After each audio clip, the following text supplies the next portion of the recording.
बाळ झाल्यावर प्रत्येक स्त्रीने रोज मेथीची भाजी खाल्ली पाहिजे असं म्हणतात, कारण की ती शरीरासाठी खूप जास्त चांगली असते. पण खूप जणींना ती आवडत नाही, कारण की याच्यामध्ये थोडा कडवटपणा असतो. पण मी आज तुम्हाला एक सोपी ट्रिक सांगणार आहे, ज्याच्यामुळे मेथीमधला कडवटपणा खूप प्रमाणात कमी होईल.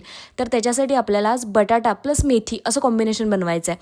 त्याच्यासाठी मी आधी बटाटा छिलून घेतला आणि त्याला एकदम बारीक चकत्यांमध्ये कट केलं आणि त्याला पाण्यात टाकून थोड्या वेळासाठी ठेवून दिलं. त्यानंतर लसूण पण सोलून घेतला आणि त्याला चांगलं ठेचून घेतलं बारीक असं.